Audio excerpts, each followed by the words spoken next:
Hamdan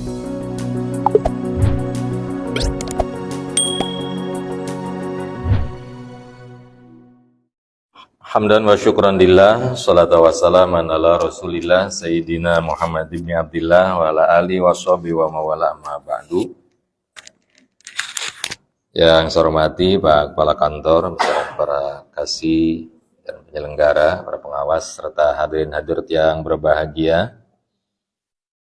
Hari ini kita melanjutkan dari pembahasan Al-Arba'in An-Nawawiyah, Al-Haditsus Salis, hadis yang ketiga, An Abi Abdurrahman Abdillah bin Umar bin Al-Khattab radhiyallahu ta'ala anhuma, qala, dari Abdurrahman Abdillah bin Umar bin Al-Khattab. Beliau berkata, sami'tu, aku mendengar Rasulullah sallallahu alaihi wasallam, dari Rasulullah sallallahu alaihi wasallam, yaqul, Rasul bersabda, Bunyal Islamu ala khamsin, Islam dibangun atas 5 dasar. Syahadati alla ilaha illallah, yang pertama bersyahadat kepada Allah, meyakini tiada Tuhan selain Allah, wa anna Muhammad Rasulullah, dan sesungguhnya Muhammad adalah utusan Allah. Wa iqamis sholati, yang kedua melaksanakan salat, wa ita'iz zakati, yang ketiga mengeluarkan zakat, wa hajjil baiti, yang keempat melaksanakan haji, wa shaumi ramadhana, yang kelima puasa Ramadan. Rawahul Bukhari wa Muslim, hadis ini diriwayatkan oleh Imam Bukhari dan Muslim. Hadis yang ketiga, penguatan dari hadis yang kedua sebagai ruknuddin, bahwa agama bukan hanya sekedar iman, agama bukan hanya sekedar keyakinan, kepercayaan, tetapi harus ada bukti pelaksanaan keseharian, yakni dalam hal ini adalah Islam. Islam dibangun atas 5 hal sehingga disebut rukun. Rukun itu seperti tiang.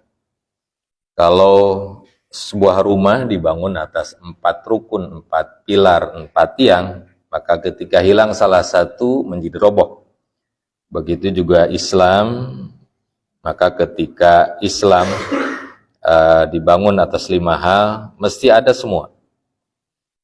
Dalam hadis walihaza qala sallallahu alaihi wasallam, as-shalatu imaduddin, faman aqamaha faqad aqamadin, wa man tarakaha faqad hadamadin. Seperti sebuah hadis bersabda, Rasulullah bersabda, salat adalah tiangnya agama. Ketika orang menegakkan salat, maka dia menegakkan agama, dan ketika orang meninggalkan salat, maka dia sebenarnya telah menghancurkan agama.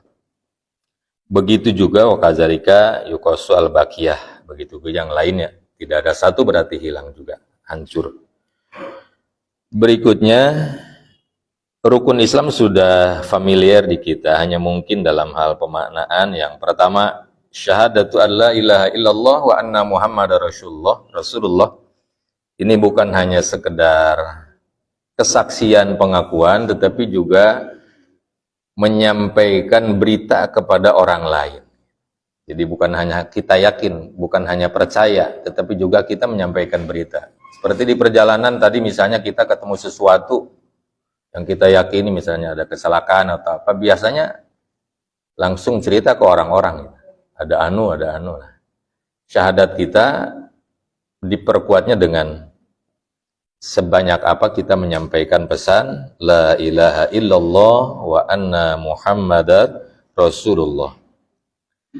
Kemudian dulu rukun Islam itu sebelum itu ada yang tak lazim di sini, yaitu hajjul baiti wa shaum Ramadan. Yang keempat haji, yang kelima Ramadan, puasa Ramadan. Tapi di banyak riwayat itu sebaliknya, wa shaum Ramadan wa hajjul baiti. Kalau kita melihat dalil-dalil masyhur, memang ya hajjul baiti mestinya di akhir.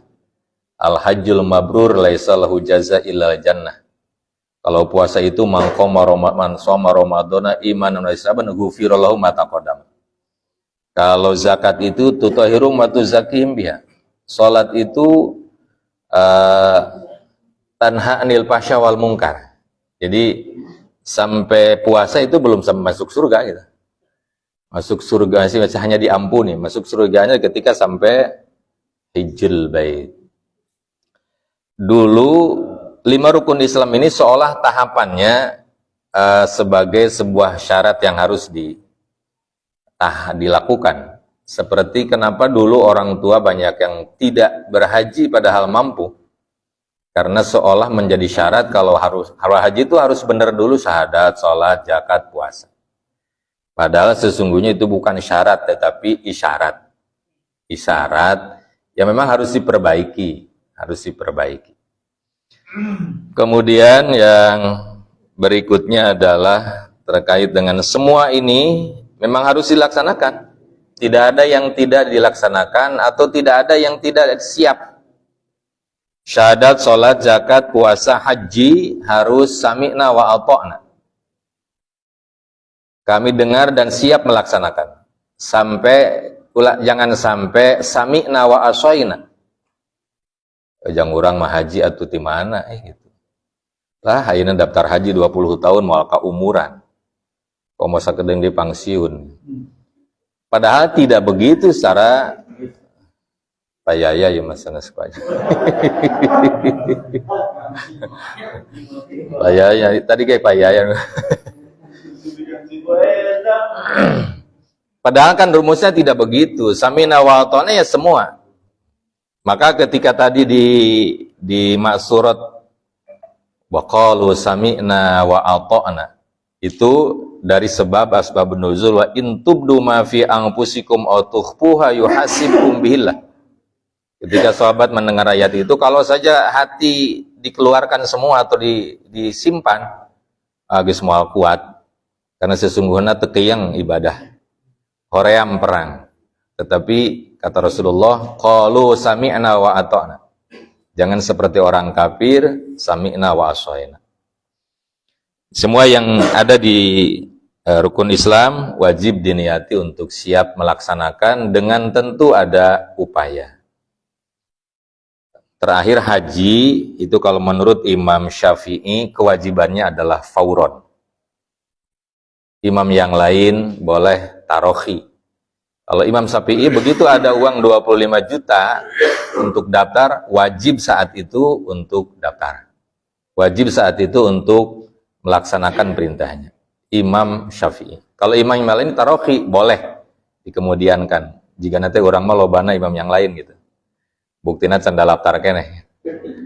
Padahal itu kewajiban yang mutlak. Sehingga ya tetaplah harus ada upaya. Kalau sekarang dengan ya mungkin pengganti haji adalah umroh. Bapak yang saya hormati, barangkali itu yang dapat disampaikan. Mudah-mudahan hadis yang ketiga ini menguatkan kita untuk bisa lebih mensikapi setiap perintah Allah untuk sami'na wa ata'na.